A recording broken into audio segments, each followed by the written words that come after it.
இங்க அம்மாவுடைய ஆலயத்தில் இந்த நாளிலே சாட்சாது ஆண்டவர் கிறிஸ்தன் ஜெகநாள் நேரம் அனைவர்களும் வந்து ஆண்டவரை வாழ்த்தி முகாம் ஒரு காணியை கொடுக்கலாம் என்று குழுவின் சாட்டை கட்டுகின்றோம். அனைவர்களும் வருக வருக என்று வரவேற்கிறோம். தேவர்கள் துயரை தேடி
மாதவா பார்கோட ராஜசபை மாபெரும் மக்கள் சபையில் அடிய நான் தோற்றமாக இருக்கும் பொழுது நான் யார் என்ற விளக்கம் உனக்கு தெரியுமா?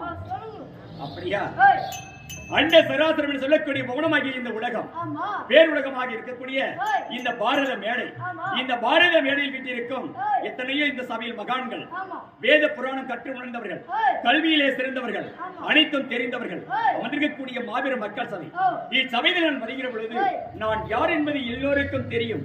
தெரிந்திருந்தாலும் நான் யாரு, என்னுடைய பெயர் என்ன, உலகத்தில் எத்தனை யுகம், ஒவ்வொரு யுகத்தில் நான் யாராக பிறந்தேன், இது என்ன யுகம், இந்த யுகத்தில் நான் யாருக்கு மகனாக பிறந்திருக்கிறேன் என்று விளக்கத்தை சொல்லுகிறேன். வாரும்.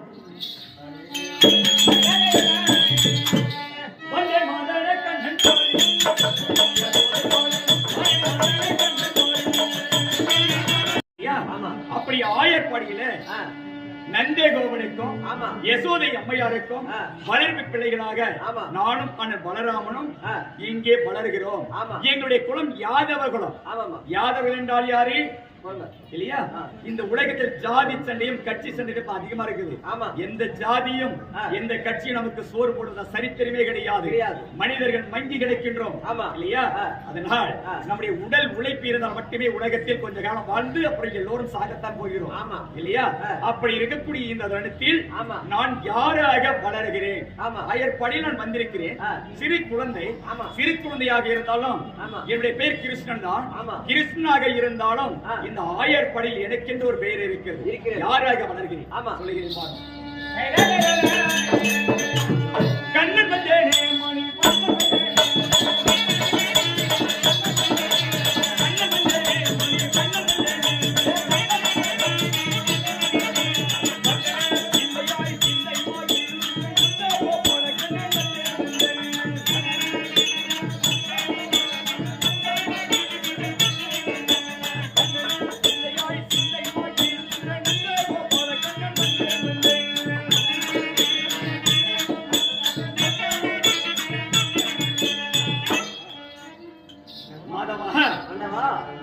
நான் கண்ணனாக வளர்கிறேன். இதற்காக நான் என்னுடைய பெயர் கண்ணன். ஏன் கண்ணனாக நான் பிறக்க வேண்டும்? என்ன காரணம்? இந்த பூமாதேவி முதல் யுகத்திலே எனக்கு மனைவி இல்லையா? இந்த பூமா என்னிடம் கேட்டுக்கொண்டாள். என்னவென்று? மன்னவா, பூமியுடைய பாரம் என்னால் தாங்க முடியவில்லை. பூமியின் பாரத்தை தீருங்கள் என்று கேட்டு அன்றே கேட்டால், அதற்காக யுகத்தில் நான் கண்ணனாக பிறக்கப் போகிறேன். அப்போது இந்த பாரத்தை தீர்க்கிறேன் என்று நான் வாக்களித்தேன். அதன் பயனாகவும் கண்ணு வரிசையானவர் எனக்கு கொடுத்த சாபத்தின் வாயிலாகவும் நான் கண்ணனாக பிறந்திருக்கிறேன் இல்லையா? இன்னொரு விஷயம் என்ன? கண்ணனாக நான் பிறக்க என்னை கோரி தவம் இருந்து ஒருவர் இருக்கிறார். யாரு இல்லையா? சுயம்பு மகாமுனிவர். முதல் யுகமாகிய கிருத யுகத்தில் அந்த யுகத்திற்கு ஆயுட்காலம் 17,28,000 வருடம். அந்த யுகம் முழுவதுமே என்னை காண அவர் தவம் இருந்தார். நான் சென்று காட்சி கொடுக்கவில்லை. இரண்டாவது யுகம் திரேதா யுகம். 12,96,000 வருடம் அந்த யுகத்திற்கு ஆயுட்காலம். அந்த யுகம் முழுவதுமே இரண்டாவது யுகத்திலும் விடாமுயற்சியாக என்னை கோரி தவம் இருந்தார். அப்பொழுது நான் காட்சி கொடுக்கவில்லை.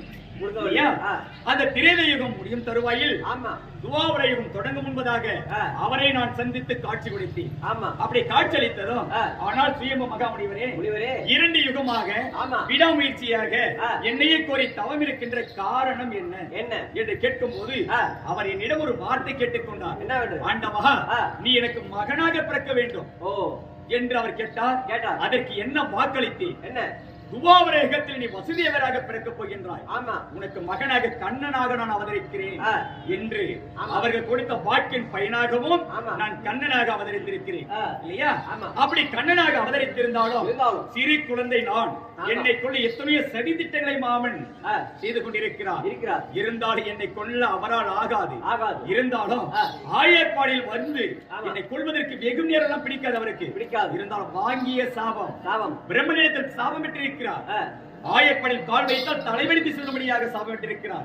அதற்கு பயந்து என்னை நோக்கி அவர் வரவில்லை. ஆனால் ஆள் அனுப்பிக் கொண்டிருக்கின்றார். யார் அவர்? பூதகி. சிறு குழந்தைகள் பால் குடிக்கும் இல்லையா? அப்படி தாயிடத்திலே பால் குடிக்க எப்படியாவது கண்ணன் எந்த பெண்ணாக இருந்தாலும் இல்லையா, அந்த தாயாக இருந்தாலும் பால் புகட்டினால் அந்த குழந்தைகள் குடிக்கும். அது அறியாத வயது, தெரியாத பருவம், பால் குடிக்கிற வயது. அதற்காக நான் தரையில் படுத்திருக்கும் போது என்ன செய்தால், ஒரு சனத்தில் நல்ல பாடம், மற்றொரு சனத்தில் விஷப்பாடம் கொடுத்து கொள்ளலாம் என்று வருகிற போது நான் என்ன செய்தேன் தெரியுமா? அதனை அறிந்து பாலோடு உறிஞ்சி உயிரையும் குடித்தேன். இல்லையா? சிறு வயதிலேயே நான் கொலை செய்தவன். கொலை செய்தவன் என்றால் என்னை எதிர்த்து வருவர்களை தான் அழித்திருக்கிறேன். என்னை கொல்ல வந்தவர்களை நான் முடித்திருக்கின்றேன். அவ்வாறு நான் கொன்றேன். இல்லையா? அப்பொழுது இப்போது நான் பார்க்கும் போது எனக்கு பிடித்தமான உணவு என்ன? பால், தயிர், மோர், வெண்ணெய். இதை நான் சாப்பிட்டுக் கொண்டிருக்கிறேன். திருடி சாப்பிடுவதில் அலாதிய பிரியமுடையவன். ஆமா இல்லையா? அப்படி பல லீலைகள் நான் செய்து கொண்டிருந்தாலும் இப்பொழுது நானும் அண்ணன் பலராமனும் அங்கும் இங்குமாக தெரு வீதிகளிலே விளையாடி கொண்டிருக்கின்றோம். எங்களுக்கோ மாலை நேரம் முடிந்து இருள் தொடங்குகிற நேரம் இருக்கிறது. பசி அதிகமாகிறது எனக்கு. இல்லையா? இப்படி அண்ணனை தேடி கண்டுபிடிக்கணும். அண்ணன் தேடணும். ஆமா, எங்க இருக்கிறாரோ தெரியல. இல்லையா? பிள்ளைகளோடு, அசராத்தி பிள்ளைகளோடு விளையாடி இருந்தோம். ஆனா என்னை விடுத்து ரொம்ப தூரம் அண்ணன் போயிருக்கிறார். அவரை தேடி கண்டுபிடித்து அழைத்து சென்று என் தாயாகி யசோதை அம்மனையிடம் பார்க்கணும். இல்லையா? சீக்கிரமாக அண்ணன் இருந்தால் அழைத்து வா.